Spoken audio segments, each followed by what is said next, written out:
ನಮಸ್ತೆ ವೀಕ್ಷಕರೇ, ವಿಶ್ವಪಥ ಟಿವಿಗೆ ಸ್ವಾಗತ. ಇದು ಜನರ ಮಾಧ್ಯಮ. ನಾನು ಮಲ್ನಾಡ ಮೆಹಬೂಬ್. ಇವತ್ತು ನಮ್ಮ ಜೊತೆ ಇದ್ದಾರೆ ವಿಶೇಷ ಅತಿಥಿ ಚರಣ್ ಗೌಡರವರು. ಅವರು ಒಂದು ವಿಶೇಷ ಏನು ನಮ್ಮ ವಿಶ್ವಪಥ ಟಿವಿಯ ಅಭಿಯಾನ ಸ್ಟಾರ್ಟ್ ಆಗಿದೆ, ಜಿಲ್ಲಾ ಪಂಚಾಯತಿ ಮತ್ತು ತಾಲೂಕು ಪಂಚಾಯತಿ ಚುನಾವಣೆಯನ್ನು ಅತಿ ಶೀಘ್ರವಾಗಿ ನಡೆಸಿ ಈ ವಿಚಾರವಾಗಿ ಮಾತನಾಡೋಕ್ಕೆ ಬಂದಿದ್ದಾರೆ. ಸರ್, ನಿಮಗೆ ವಿಶ್ವಪಥ ಟಿವಿಗೆ ಸ್ವಾಗತ. Thank you. ಚರಣ್ ಅವರು ಮೂಲತವಾಗಿ ಸಕಲೇಶ್ಪುರದವರು. ಆಲ್ರೆಡಿ ಅವರು ಗ್ರಾಮ ಪಂಚಾಯತಿಯ ಸದಸ್ಯರು ಕೂಡ ಆಗಿದ್ದಾರೆ. ಗ್ರಾಮ ಪಂಚಾಯತಿಯ ಒಂದು ಒಕ್ಕೂಟ ಇದೆ, ಅದರ ಜಿಲ್ಲಾ ಅಧ್ಯಕ್ಷರಾಗೂ ಕೂಡ ಅವರು ಕೆಲಸ ಮಾಡ್ತಾ ಇದ್ದಾರೆ. ಜೊತೆಗೆ ಬಹಳಷ್ಟು ಕೆಲಸ ಮಾಡಿದ್ದಾರೆ. ಸರ್, ನಿಮ್ಮ ಒಂದು ಸಣ್ಣ ಕಿರು ಪರಿಚಯ ನಮ್ಮ ವಿಶ್ವಪಥ ಟಿವಿ ಬೆಳಗಕ್ಕೆ ಮಾಡ್ಕೊಡಿ ಸರ್. ಖಂಡಿತ ಸರ್, ನಾನು ಮೊದಲನೇದಾಗಿ ನಮ್ಮ ವಿಶ್ವಪಥ ಚಾನಲ್ ಅವರಿಗೆ ನಾನು ತುಂಬ ಧನ್ಯವಾದ ಹೇಳ್ತಿದ್ದೀನಿ. ಕಾರಣ ಇದು ಮುಂದೊಂದು ದಿವಸ ವಿಶ್ವಪಥ ಚಾನಲ್ಲು ವಿಶ್ವಕ್ಕೆ ಹರಳಲಿ ಅಂತ ಹಾರೈಸ್ತಿದ್ದೀನಿ ಮೊದಲನೇದಾಗಿ. ಎರಡನೇದಾಗಿ ನನ್ನ ಪರಿಚಯ, ನಾನು ಮೂಲತಃ ಸಕಲೇಶ್ಪುರ ತಾಲೂಕು ಹೊಸಕೊಪ್ಲು ಗ್ರಾಮ, ಉದಯವರ ಗ್ರಾಮ ಪಂಚಾಯತಿ ಹೊಸಕೊಪ್ಲು ಗ್ರಾಮ. ಅಲ್ಲಿ ನಾನು ಗ್ರಾಮ ಪಂಚಾಯತ್ ಸದಸ್ಯನಾಗಿ ಹಾಲಿ ಸದಸ್ಯನಾಗಿ ಕೆಲಸ ಮಾಡ್ತಾಯಿದ್ದೀನಿ ಸರ್. ಸರ್, ಈಗ ಗ್ರಾಮ ಪಂಚಾಯತಿ ಚುನಾವಣೆಗಳು ಸುಗಮವಾಗಿ ನಡೀತಾ ಇದ್ದಾವೆ. ಗ್ರಾಮ ಪಂಚಾಯತಿಗಳು ಅದರ ವ್ಯಾಪ್ತಿ ಒಳಗಡೆ ಕೂಡ ಕೆಲಸ ಮಾಡ್ತಾ ಇದ್ದಾವೆ. ಈಗ ನೀವು ಗ್ರಾಮ ಪಂಚಾಯತ್ ಸದಸ್ಯರಾಗಿ ಕೂಡ ಕೆಲಸ ಮಾಡ್ತಾ ಇದ್ದೀರಿ. ಹೀಗಿದ್ರೂ ಕೂಡ ಯಾಕೆ ತಾಲೂಕ್ ಪಂಚಾಯತಿ ಜಿಲ್ಲಾ ಪಂಚಾಯತ್ ಚುನಾವಣೆ ಆಗಬೇಕು ಅಂತ ನೀವು ಬಯಸ್ತೀರಿ? ಸರ್, ನನಗೆ ಈಗ ನಾನು 3ನೇ ಬಾರಿ ಗ್ರಾಮ ಪಂಚಾಯತ್ ಸದಸ್ಯರಾಗಿ ಕೆಲಸ ಮಾಡಿ ನೋಡಿದ್ದೀನಿ. ನಮಗೆ ಗ್ರಾಮ ಪಂಚಾಯತಿಗಳು ಕೆಲಸ ಮಾಡಲಿಕ್ಕೆ ಬೆನ್ನು ಮೂಲನೇ ನಮಗೆ ತಾಲೂಕ್ ಪಂಚಾಯತ್ ಮತ್ತು ಜಿಲ್ಲಾ ಪಂಚಾಯತ್. ಯಾಕೆಂದರೆ ಇವತ್ತು ಸರ್ಕಾರಗಳು ಬಂದು ಎಷ್ಟೋ ಸರ್ಕಾರಗಳು ಬಂದು 5 ವರ್ಷ ಆಯ್ತು, ಒಂದು ಅವಧಿ ಮುಗಿತಾ ಬಂದಿದೆ. ಇದು ಜನರಿಗೆ ತುಂಬ ಹತ್ತಿರವಾದಂಥ ಸ್ಥಳೀಯ ಸಂಸ್ಥೆಗಳಿವು. ಇವು ಅಧಿಕಾರ ವಿಕೇಂದ್ರೀಕರಣ ಅಂತೇಳಿ ಮಾಡ್ತಕ್ಕಂಥ ಸ್ಥಳೀಯ ಸಂಸ್ಥೆಗಳು. ಇವು ಜನಗಳಿಗೆ ಈಗ ನಾವು ಯಾರೋ ಒಬ್ಬ ಶಾಸಕನ ಹುಡುಕೊಂಡು ನಾವು ಎಲ್ಲೋ ಹೋಗೋಕ್ಕಾಗಲ್ಲ.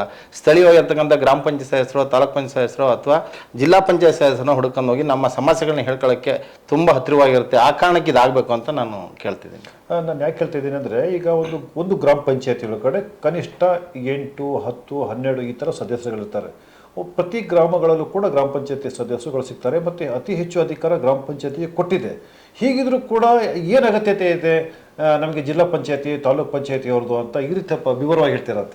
ಸರ್, ನಾನು ಯಾಕೆ ಹೇಳ್ತಿದ್ದೀನಿ ಅಂದರೆ, ಗ್ರಾಮ ಪಂಚಾಯತಿಗಳಿಗೆ ನೀವು ಹೇಳಿದ ಥರ ಇವತ್ತು ಖಂಡಿತವಾಗ್ಲೂ ಯಾವುದೇ ಸರ್ಕಾರಗಳು ಅಧಿಕಾರ ಕೊಟ್ಟಿಲ್ಲ ಅನ್ಕೋತಿದ್ದೀನಿ. ಕಾರಣ ಇಷ್ಟೇ, ಅದರಲ್ಲಿ ಬರ್ತಕ್ಕಂಥ ನಿಮ್ಮ 15 ಫೈನಾನ್ಸ್ ಹಣ ಇರ್ಬೋದು, 14 ಫೈನಾನ್ಸ್ ಯಾವುದೇ ಹಣ ಬರಲಿ, ಇವತ್ತು ಜಿಲ್ಲಾ ಪಂಚಾಯತ್ ಸಿಇಒನೇ ಆ ಗ್ರಾಮ ಪಂಚಾಯತ್ನ ಮೇಂಟೈನ್ ಮಾಡ್ತಾ ಇರೋದು. ಯಾಕೆ ಅಂದರೆ ಆಡಳಿತ ವ್ಯವಸ್ಥೆ ಇದೆ, ಅಧ್ಯಕ್ಷರಿದ್ದೀವಿ, ಉಪಾಧ್ಯಕ್ಷರಿದ್ದೀವಿ, ಸದಸ್ಯರಿದ್ದೀವಿ. ಆದರೆ ಪ್ರತಿಯೊಂದಕ್ಕೂ ಸರ್ಕಾರದ ಸರ್ಕ್ಯುಲರು ಇಷ್ಟಿಷ್ಟು ಹಣ ಕೊಡಬೇಕು ಅಂತ ಜಿಲ್ಲಾ ಪಂಚಾಯತ್ ಸಿಇಒ ಅವರೇ ಆದೇಶ ಮಾಡಿ ಅದ್ರ ಪ್ರಕಾರ ಗ್ರಾಮ ಪಂಚಾಯತ್ಗಳು ನಡೀತಿದೆ.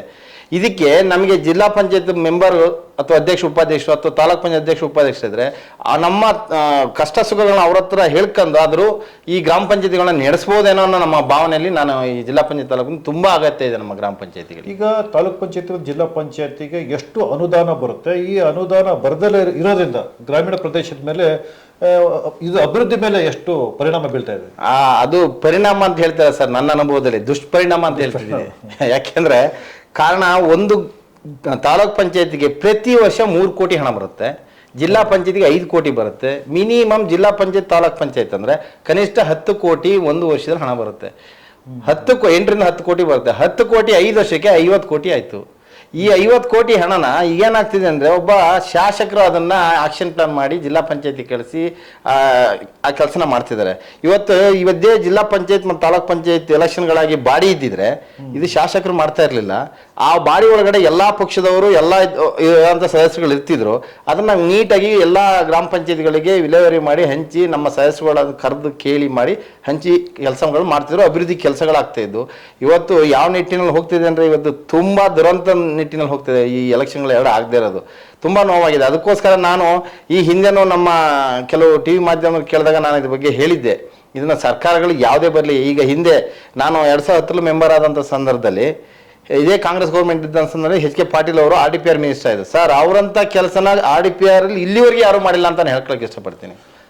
ಯಾಕೆಂದ್ರೆ ನೀವು ಒಂದು ಪ್ರಶ್ನೆ ಹೇಳ್ತಾ ಇದ್ರಿ, ಒಂದು ವಿಚಾರ ಹೇಳ್ತಾ ಇದ್ರಿ. ಈಗ 224 ಜನ ನಮ್ಮ ಶಾಸಕರುಗಳಿದ್ದಾರೆ, ಮತ್ತೆ MP ಗಳು ಇದ್ದಾರೆ, 22 ಜನ ಇದ್ದಾರೆ. ಅವರಿಗೆ ಈ ಜಿಲ್ಲಾ ಪಂಚಾಯತ್ ತಾಲೂಕ್ ಪಂಚಾಯತ್ ಚುನಾವಣೆ ನಡೆದಲ್ಲೇ ಇದ್ದರೆ ಈ ಬಹಳ ಲಾಭದಾಯಕವಾಗಿರುತ್ತೆ. ಅದಕ್ಕೋಸ್ಕರ ಏನಾದ್ರು ಇವರು ಅದಕ್ಕೆ ಒತ್ತು ಕೊಡ್ತಾ ಇಲ್ವಾ ಸರ್? ಅದನ್ನ ನಾನು ಹೇಳಿದ್ನಲ್ಲ, ಇದು ಏನಾಗ್ತಿದೆ ಅಂದ್ರೆ ಆ ಹಣಗಳನ್ನ ಏನು ಇವೆರಡು ಸಂಸ್ಥೆ ಇದೆ, ಜಿಲ್ಲಾ ಪಂಚಾಯತ್ ಮತ್ತು ತಾಲೂಕ್ ಪಂಚಾಯತ್ ಹಣಗಳೇನಿದೆ ಅದನ್ನ ಅವರು ಆಕ್ಷನ್ ಪ್ಲಾನ್ ಮಾಡಿ ತಗೊಂಡು ಅವರ ಕಾರ್ಯಕರ್ತನ ಬೆಳೆಸಿ ಅವರೊಂದು ನೆಕ್ಸ್ಟ್ಗೆ 5 ವರ್ಷ ಕಳೆದ ನಂತರ ಒಂದು 50,000 ಓಟಿಗೆ ನಮ್ಮ ಜಿಲ್ಲಾ ಪಂಚಾಯತ್ ತಾಲೂಕ್ ಪಂಚಾಯತ್ ಹಣನ ಬಳಸ್ಕೊಳ್ಳಕ್ಕೆ ಅವ್ರು ಬಳಸ್ಕೊತಿದ್ದಾರೆ. ಮತ್ತೆ ಈ ಹಣನ ಯಾವ ಟೈಪ್ ಮಾಡಿದ್ರೆ ಅಂದ್ರೆ ಎಲ್ಲಿ ಯಾವ ಕೆಲಸ ಆಗ್ತಿದೆ ಅಂತ ಎಲ್ಲಿ ಅಂಕಿಅಂಶಗಳೇ ಕೊಟ್ಟಿಲ್ಲ, ಇಲ್ಲಿವರೆಗೆ ಯಾವ ಅಂಕಿಅಂಶನೂ ಕೊಟ್ಟಿಲ್ಲ. ನಮ್ಮಲ್ಲಿ ಗ್ರಾಮ ಪಂಚಾಯತಿ ಕೊಡ ಅಂತ 15 ಹಣಕಾಸು ಹಣ ಬರುತ್ತೆ ಸರ್. ನಮಗೆ ಏನೋ ಒಂದು ಸಣ್ಣ ನಮ್ಮ ಪಂಚಾಯತಿ ಉದಾಹರಣೆ 8 ಜನ ಮೆಂಬರ್ ಇದೀವಿ. 8 ಜನದಲ್ಲೇ ನಮಗೆ ಒಂದು ವರ್ಷಕ್ಕೆ 15 ಲಕ್ಷ ರೂಪಾಯಿ ದುಡ್ಡು ಹಾಕ್ತಾರೆ ಸರ್. 15 ಲಕ್ಷ ರೂಪಾಯಿ ಆಕ್ಷನ್ ಪ್ಲಾನ್ ನನ್ನ ಬಾಯಲ್ಲೇ ಇದೆಯಲ್ಲ ಫುಲ್ಲು.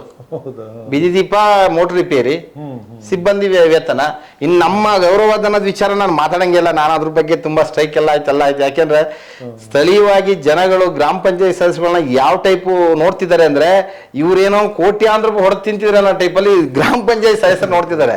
ಕೊಡ್ತಿರೋದು 15 ಲಕ್ಷ. ಇಲ್ಲ, ಒಂದು ಕಲ್ಪನೆನೂ ಕೂಡ ಇದೆ. ಗ್ರಾಮ ಪಂಚಾಯತ್ ಸರ್ವಾಧಿಕಾರ ಕೊಟ್ಬಿಟ್ಟಿದ್ದಾರೆ, ಎಲ್ಲ ಅವರೇ ಮಾಡ್ತಾರೆ ಸರ್. 73ನೇ ತಿದ್ದುಪಡಿ ಆದೇಶದ ಪ್ರಕಾರ ನನ್ನ ಅನಿಸಿಕೆ ಈ ಚುನಾವಣೆ ನಮ್ಮ ಸರ್ಕಾರದ ಮಟ್ಟಕ್ಕೆ ಹೋಗೋದೆಲ್ಲ ಜಿಲ್ಲಾ ಪಂಚಾಯತ್ ತಾಲೂಕ್ ಪಂಚಾಯತ್. ಇದು ನಮ್ಮ ಚುನಾವಣಾ ಆಯೋಗನೇ ನಿರ್ಧಾರ ಮಾಡಿ ಅವರೇ ಮಾಡ್ತಕ್ಕಂತ ಒಂದು ಇದು ಆಯೋಗ. ಇದು 73ನೇ ಅಡಿ ಆಗಿರೋಂಥದ್ದು. ಇವ್ರು ಏನ್ ಮಾಡ್ತಿದ್ದಾರೆ ಅಂದ್ರೆ ಇದನ್ನ ಅಲ್ಲಿಂದ ಕಿತ್ಕೊಂಡ್ಬಿಟ್ಟಿದ್ದಾರೆ, ಚುನಾವಣಾ ಆಯೋಗದಿಂದ ಕಿತ್ಕೊಂಡ್ಬಿಟ್ಟಿದ್ದಾರೆ. ಯಾಕೆಂದ್ರೆ ಇವ್ರು ಹೇಳ್ದಂಗೆ ಈಗ ಸುಮ್ಮನೆ ಈ ಮೀಸಲಾತಿ ಪರಿಷ್ಕರಣೆ ಅಂತಾರೆ, ಕ್ಷೇತ್ರ ಪರಿಷ್ಕರಣೆ, ಇದೆಲ್ಲ ಸುಮ್ಮನೆ ಸರ್.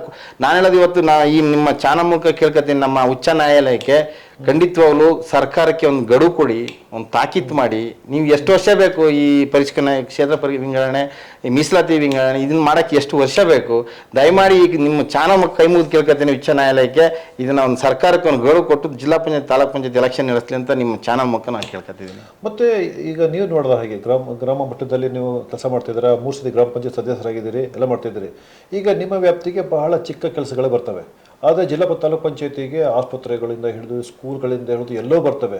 ಈಗ ಜನಗಳು ಯಾವ್ಯಾವ ಸಮಸ್ಯೆ ಒಳಗಡೆ ಬಳಲ್ತಾ ಇದ್ದಾರೆ ಅಂತ ತುಂಬಾ ಸಮಸ್ಯೆ ಇದೆ. ಇವತ್ತು ಜಿಲ್ಲಾ ಪಂಚಾಯತ್ ಈಗ ನಾನು ಹೇಳೋದು ಒಂದು ಬಾಡಿ ಇದ್ರೆ, ಒಂದು ತಾಲೂಕ್ ಹಾಸ್ಪಿಟಲ್ ಇದೆ ಅಂದ್ರೆ ಅಥವಾ PHC ಇದೆ ಅಂದ್ರೆ ಹಿಂದೆ ಅಧ್ಯಕ್ಷ ಉಪಾಧ್ಯಕ್ಷ ಭೇಟಿ ಮಾಡಿದ್ರೆ ಅದ್ರ ಬಗ್ಗೆ ವಿಚಾರಣೆ ಮಾಡಲ್ಲ. ಏನು ನಡೀತಿದೆ, ಏನು ಜನಗಳಿಗೆ ಸೌಲಭ್ಯ ಸಿಗ್ತಿದೆ ಇಲ್ಲ ಅಂತ.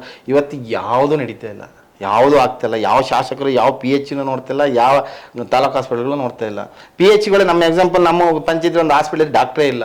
ಒಬ್ಬ ಅಟೆಂಡರ್ ಕೂರಿಸ್ರೆ ಅಟೆಂಡರ್ಗೆ ಒಂದು 50,000 ಯಾರ ಪಾಪ ರಿಟೈರ್ಡ್ ಲೈಫಲ್ಲಿ ಇದ್ದಾರೆ, ಸರ್ಕಾರ ಸುಮ್ಮನೆ ಒಂದು 50,000 ಹಣ ಕೊಡ್ತಿದೆ, ಬೆಳಗ್ಗೆ ಬಂದು ಕೂರ್ತಾರೆ ಹೋಗ್ತಾರೆ ಹಾಸ್ಪಿಟ್ಲಿಗೆ. ಅಲ್ಲಿ ನಮ್ಮ ಲೋಕಲ್ ಆದಂಥ ಒಂದು ಹಾಸ್ಪಿಟ್ಲಿಗೆ ಒಂದು ನರ್ಸ್ ಇಲ್ಲ, ಒಂದು ಡಾಕ್ಟರ್ ಇಲ್ಲ. ಅಂಥ ಪರಿಸ್ಥಿತಿಯಲ್ಲಿ ತುಂಬಾ ಸರ್ಕಾರ ಜನಗಳಿಗೆ ತುಂಬಾ ಅನ್ಯಾಯ ಆಗೋಂಥ ಪರಿಸ್ಥಿತಿಯಲ್ಲಿ ಇದೆ ಸರ್. ಕೇಳೋರಿಲ್ಲ ಹೇಳೋಲ್ಲ ಅಂತ ಸ್ಥಿತಿಯಲ್ಲಿ ಇದೆ. ಈಗ ನೀವು ಜಿಲ್ಲಾ ಅಧ್ಯಕ್ಷರಾಗಿದ್ದೀರಿ, ನಿಮಗೆ ರಾಜ್ಯ ಮಟ್ಟದ್ದು ಗ್ರಾಮ ಪಂಚಾಯತಿಗಳ ಒಕ್ಕೂಟದ ನಿಮಗೆ ಸಂಪರ್ಕನೂ ಇರುತ್ತೆ. ನಿಮ್ಮ ಒಕ್ಕೂಟದಿಂದ ಬೇಗ ಚುನಾವಣೆ ನಡೆಸಿ ಅಂತ ಏನಾದ್ರು ಒತ್ತಾಯ ಮಾಡಿದ್ದೀರಾ ಸರ್? ಖಂಡಿತವಲ್ಲ. ನಮ್ಮ ರಾಜ್ಯಾಧ್ಯಕ್ಷರು ಕಾಶೆಟ್ಟಿ ಸತೀಶ್ ಭಾರಿ ಒತ್ತಾಯ ಮಾಡಿದ್ರು. ಮತ್ತೆ ನಾವು ಫ್ರೀಡಂ ಪಾರ್ಕಲ್ಲಿ, ಬೆಂಗಳೂರು ಫ್ರೀಡಂ ಪಾರ್ಕಲ್ಲಿ ಹೋಗಿ ಸ್ಟ್ರೈಕು ಕೂತೀವಿ. ಮಿನಿಮಮ್ ಒಂದು 30,000 ಜನ.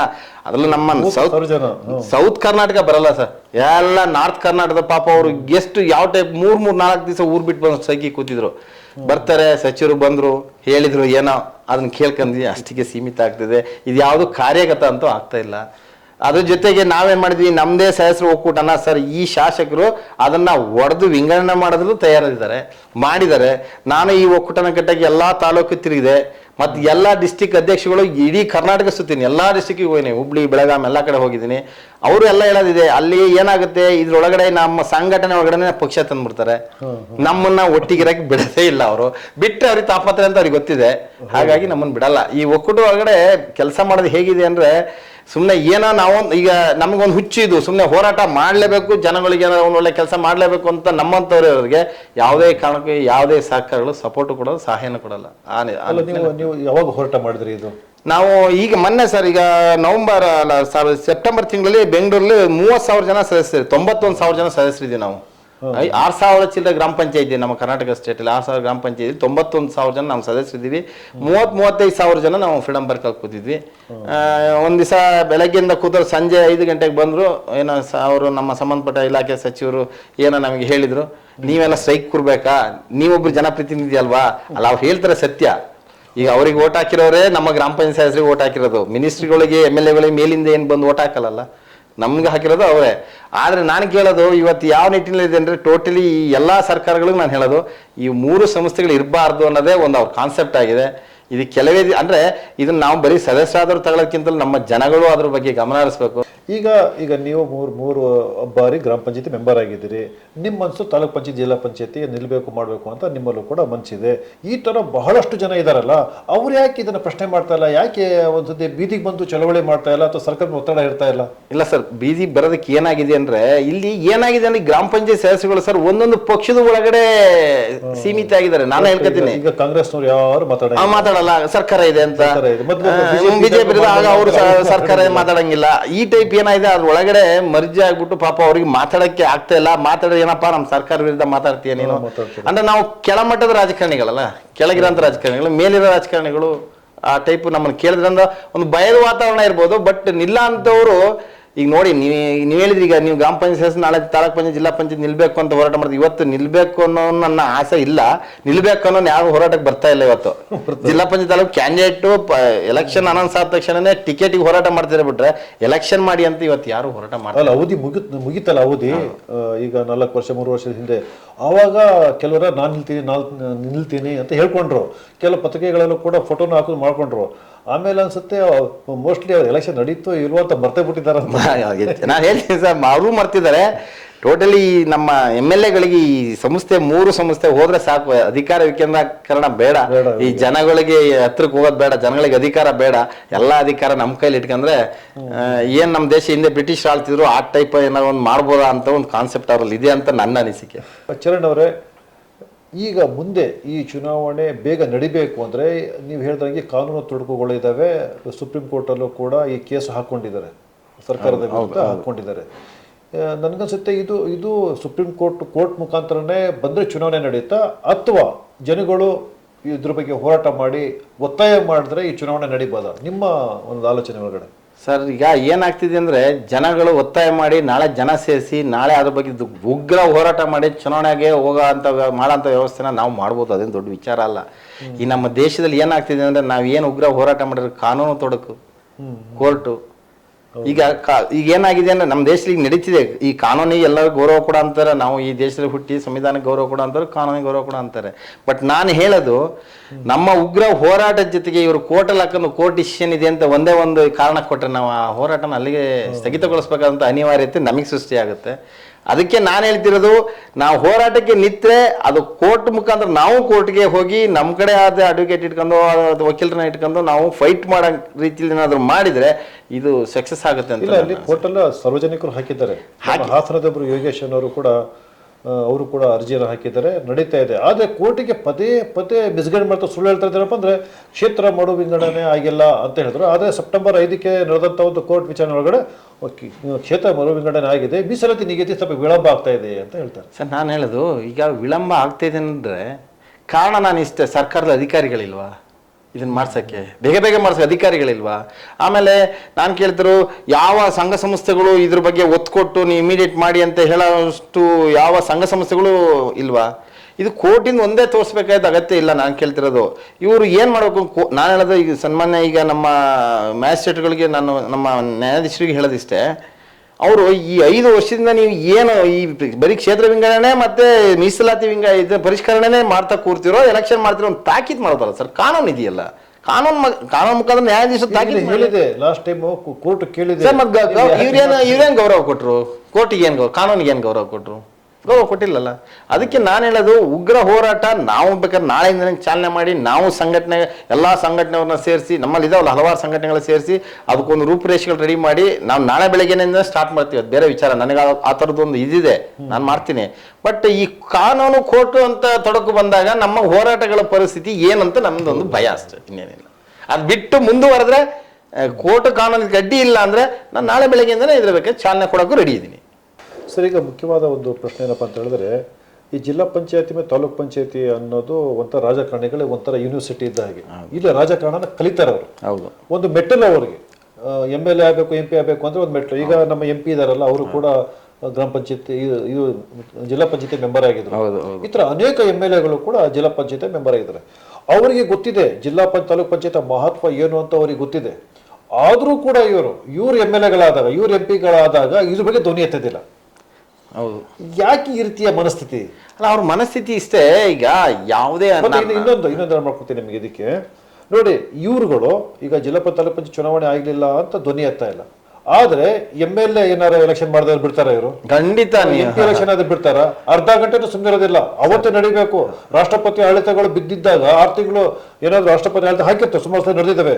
ಅದಕ್ಕಿಂತ ಮುಂಚೆನೆ ಚುನಾವಣೆ ತಯಾರಿಗಳೆಲ್ಲ ಮಾಡಿ ರಾಜ್ಯಪಾಲರಿಗೆ ಹೋಗಿ ಲೆಟರ್ ಕೊಟ್ಟು ಚುನಾವಣೆ ನಡೆಸಿ ಅಂತಾರೆ. ಮತ್ತೆ ಚುನಾವಣೆ ದಿನಾಂಕ ಘೋಷಣೆ ಮಾಡೋಕ್ಕಿಂತ ಮುಂಚೆನೆ ಮಾಡಲಿಲ್ಲ ಅಂತ ಎಲ್ಲ ಕೂಗಾಡೋರು ಯಾಕೆ ಈ ರೀತಿ ಮಾಡ್ತಾರೆ ಅಂತ. ಸರ್ ಈಗ ನೋಡಿ, ಈಗ ರಾಷ್ಟ್ರಪತಿ ಆಡಳಿತ ಹೇರಿದೆ, MLAಗಳು ಫಾಸ್ಟ್ ಎಲ್ಲ ಅದನ್ನು ತಗೊಂಡು ರಿಲೀಸ್ ಮಾಡ್ಕೊಂಡು ಎಲೆಕ್ಷನ್ ಚುನಾವಣೆ ಹೋಗ್ತಾರೆ. ಕಾರಣ ಇಷ್ಟೇ, ಆ ರಾಷ್ಟ್ರಪತಿ ಆಡಳಿತ ಹೇರಿದಾಗ ನೀವು ಯಾರು ಒಂದು ಕೋರ್ಟಿಗೆ ಇದೇ ತರ ಒಂದು ಸಾರ್ವಜನಿಕ ಹಿತಾಸಕ್ತಿ ಅರ್ಜಿ ಹಾಕಿ ಇನ್ನೂ 6 ತಿಂಗಳು ಮುಂದೂಡ್ಲಿ, ಏನಾದ್ರು ಸಬೂಬು ಬೇಡ, ಕೋರ್ಟು ಬೇಗ ಕೊಡುತ್ತಲ್ಲ ಸರ್. ಇಲ್ಲ MLA ಎಲೆಕ್ಷನ್ ಆಗಲೇಬೇಕು ಅಂತ. ಇದೇ ನಮ್ಮ ಕಾನೂನು ನಮ್ಮ ಜಿಲ್ಲಾ ಪಂಚಾಯತ್ ತಾಲೂಕ್ ಪಂಚಾಯತ್ಗೆ ಬೇಗ ಕೊಡಿ ಅಂತ ಯಾಕೆ ಹೇಳಲ್ಲ ಅಂತ ನಮ್ದು ಒಂದು ಪ್ರಶ್ನೆ. ನ್ಯಾಯಾಲಯನು ಕೂಡ ನ್ಯಾಯಾಲಯದ ತೀರ್ಪುಗಳ ವಿಮರ್ಶೆ ಮಾಡೋದಾದ್ರೆ ಅದು ತುಂಬಾ ನಾನು ಹೇಳ್ತಿರೋದು ಅಲ್ಲೇ ತುಂಬಾ ನಾವು ಅಡುತ್ತಿರೋದು ಅಂತ ನಾನು ಹೇಳಕ್ ಇಷ್ಟಪಡ್ತೀನಿ. ಯಾಕೆಂದ್ರೆ ನಾನು ಕಾನೂನು ಗೌರವ ಕೊಡ್ತೀನಿ, ಅದು ಬೇರೆ ವಿಚಾರ. ಬಟ್ ನಾನು ಹೇಳ್ತಿರೋದು ಎಲ್ಲದಕ್ಕೂ ಕಾನೂನು ವಿಚಾರ ತಂದು ನೀವು ಹೇಳಿದ್ರಿ ಈಗ ರಾಷ್ಟ್ರಪತಿ ಆಡಳಿತ ಬಂದು ಏನ್ ಆಗುತ್ತೆ ಅಂತ ಹೇಳಿ. ಈಗ ಇದಕ್ಕೆ ನಾನು ಹೇಳ್ತೀನಿ, ಅವರು ಬೇಗ 6 ತಿಂಗಳ ಚುನಾವಣೆ ಮಾಡಲಿ ಅಂತ ಕೋರ್ಟ್ ಆದೇಶ ಕೊಡುತ್ತೆ, ನಾನು ಅವ್ರು ರಿಟ್ ಹಾಕ್ಬಿಡ್ತೀನಿ. ಇಲ್ಲಿ ಬೇಡ, ಇದು ಇನ್ನೂ ಸರಿ ಇಲ್ಲ, ಇನ್ನೂ 6 ತಿಂಗಳು ಕಳೆದಿದೆ, ಇದಕ್ಕೂ ಕೆಲವು ಕ್ಷೇತ್ರ ವಿಂಗಡಣೆ ಬೇಕು ಅಂತ ಹೇಳಿ. ಅವಾಗ ಏನಾಯ್ತು, ಕೋರ್ಟು ನನ್ನ ಅರ್ಜಿನ ವಜಾ ಮಾಡಿ ಅವರಿಗೆ ಬೇಗ ಚುನಾವಣೆ ಕೊಡುತ್ತೆ. ಆ ಕೆಲಸನ ಅರ್ಜಿ ವಿಚಾರಣೆಗೆ ತಗೊಳ್ಳಲ್ಲ. ಆ ಕೆಲಸನ ಇದಕ್ಕೆ ಯಾಕೆ, ಇದು ಒಂದು ಸ್ಥಳೀಯ ಸಮಿತಿ ಚುನಾವಣೆಗಳಲ್ಲ. ಎಕ್ಸಾಂಪಲ್ ನಮ್ಮ ಸಕಲೇಶ್ವರ ತಾಲೂಕೆ ಸರ್, ಇವತ್ತು ಕಟ್ಟಾಯ ಹೋಬಳಿ ಸೇರಿಸಿ ಗೊರೂರ್ ಸ್ಟಾರ್ಟ್ ಆದ್ರೆ ಗುಂಡಿ ಅವರಿಗೆ ಇದೆ. ಏನ್ ಸರ್ ಅದು ಎಷ್ಟು ಕಿಲೋಮೀಟರ್ ಇದೆ ಸರ್? ಸುತ್ತಕ್ ಒಂದ್ ದಿವಸ ಆಗುತ್ತಾ ಸರ್? ನಾನು ಕೇಳಿದ್ರೆ ಆ ಗುಂಡಿ ಅವ್ರಿಗೆ ಇರೋ ಅಂತದ್ದು ಒಬ್ಬ MLA ಅದನ್ನ ಸಂಭಾಳಿಸಕ್ ಆಗುತ್ತಾ, ಮಾಡಕ್ ಆಗುತ್ತಾ? ಇದ್ರೊಳಗಡೆ ನಮ್ಮ ಜಿಲ್ಲಾ ಪಂಚಾಯತ್, ತಾಲೂಕ್ ಪಂಚಾಯತ್, ಗ್ರಾಮ ಪಂಚಾಯತಿಗಳಿದ್ರೆ ಜನಗಳಿಗೆ ಮುಟ್ಟೋ ಅಂತ ಸರ್ಕಾರ ಕಾರ್ಯಕ್ರಮಗಳನ್ನ ಮುಟ್ಸಕ್ ಅನುಕೂಲ ಇರುತ್ತೆ. ಇವತ್ತು MLA ಖಂಡಿತ ಮುಟ್ಸಕ್ ಆಗಲ್ಲ, ಇಷ್ಟು ದೊಡ್ಡ ಕ್ಷೇತ್ರ, ಇಷ್ಟು ದೊಡ್ಡ ಏರಿಯಾನ. ಇದು ಯಾರ ಹತ್ರ ನಾವು ಹೇಳ್ಕೋಬೇಕು, ಎಲ್ಲಿ ಹೋಗಿ ಹೇಳ್ಕೋಬೇಕು ಅಂತೇಳಿ ತುಂಬಾ ನೋವಿನ ವಿಚಾರದಲ್ಲಿ ನಿಜವಾಗ್ಲೂ ಇವತ್ತು ವಿಶ್ವಪಥ ಅನ್ನೋದೊಂದು ಚಾನಲ್ ನಮ್ಮನ್ನ ಕರೆದೊಂದು ಕೇಳ್ತಿದ್ರಿ, ನನಗೆ ತುಂಬಾ ಹ್ಯಾಪಿ ಇದೆ. ನಾನು ಇನ್ನೊಮ್ಮೆ ಹಾರೈಸ್ತೀನಿ, ಈ ವಿಶ್ವಪಥ ಚಾನಲ್ ಹೆಸರನ್ನ ತುಂಬಾ ಚೆನ್ನಾಗಿಟ್ಟಿದೆ, ವಿಶ್ವಪಥ ಅಂತೇಳಿ. ಇದು ವಿಶ್ವಕ್ಕೆ ಒಂದು ಹೆಸರಾಗ್ಲಿ ಅಂತ ನಾನು ಮತ್ತೆ ನನ್ನ ದೇವರಲ್ಲಿ ನಾನು ಕೇಳ್ಕೊತಾ ಇದ್ದೀನಿ.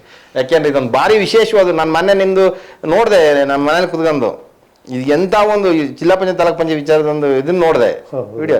ನಿಜವಾಗ್ಲೂ ನನಗೆ ಅಲ್ಲೇ ಒಂಥರ ಫುಲ್ ಇನ್ಸ್ಪೈರ್ ನನಗೆ. ಅಯ್ಯೋ, ಇಂಥ ಒಂದು ವಿಚಾರ ತಗೊಂಡು ಕೂತಿರಲ್ಲ ಅಂತೇಳಿ ನಾನು ಆಗ್ಲೇ ನಿಮಗೆ ಕಾಲ್ ಮಾಡಿ, ಸರ್ ಎಂತ ಒಳ್ಳೆ ವಿಚಾರ ತಗೊಂಡಿದೆ ಸರ್, ನಿಜವಾಗ್ಲೂ ಜನಕ್ಕೆ ಹತ್ತಿರವಾಗಿರೋ ಅಂತ ಒಂದು ಚಾನಲ್ ಸರ್ ಅಂತೇಳಿ ನಿಮಗೆ ಕಾಲ್ ಮಾಡಿದ್ದು ನಾನು. ಥ್ಯಾಂಕ್ ಯು ಶರಣ್ ಅವರೇ, ನಮ್ಮ ಕಾರ್ಯಕ್ರಮನ ನೀವು ನೋಡಿದ್ರಿ. ಆದರೆ ಕಾರ್ಯಕ್ರಮ ಮುಗಿಸೋಕ್ಕಿಂತ ಮುಂಚೆ ನೀವು ಈ ವಿಚಾರವಾಗಿ ಜನಗಳು ಯಾವ ರೀತಿಯ ಪಾತ್ರವನ್ನು ವಹಿಸಬೇಕು, ಹಾಸನ ಜಿಲ್ಲೆಯ ವಿವಿಧ ಸಂಘಟನೆಯವರು ಮತ್ತು ತಾಲೂಕ್ ಪಂಚಾಯತಿ, ಜಿಲ್ಲಾ ಪಂಚಾಯತಿಯಲ್ಲಿ ನಿಂತು ಗೆದ್ದು ಜನಸೇವೆ ಮಾಡಬೇಕು ಅಂತ ಕನಸು ಕಾಣ್ತಾ ಇರೋರು, ಮತ್ತು ಇದರಿಂದ ಲಾಭ ಪಡೆಯುವಂಥ ಗ್ರಾಮೀಣ ಜನಗಳು ಯಾವ ರೀತಿಯ ಪಾತ್ರವನ್ನು ವಹಿಸಬೇಕು ಈ ಬೇಗ ಶೀಘ್ರ ಚುನಾವಣೆ ಆಗೋದಕ್ಕೆ, ನಮ್ಮ ಮುಖಾಂತರ, ನಮ್ಮ ಚಾನಲ್ ಮುಖಾಂತರ ಜನಗಳಿಗೆ ನೀವು ಏನು ಹೇಳೋದು ಬಯಸ್ತೀರಿ ಸರ್? ನಾನು ನಿಮ್ಮ ಚಾನಲ್ ಮುಖಾಂತರ ಹೇಳಕ್ಕೆ ಏನಂದರೆ, ಕರ್ನಾಟಕ ರಾಜ್ಯದಲ್ಲಿ ಎಲ್ಲೂ ಆಗಿಲ್ಲ ಜಿಲ್ಲಾ ಪಂಚಾಯತ್, ತಾಲೂಕ್ ಪಂಚಾಯತ್ ಚುನಾವಣೆಗಳು.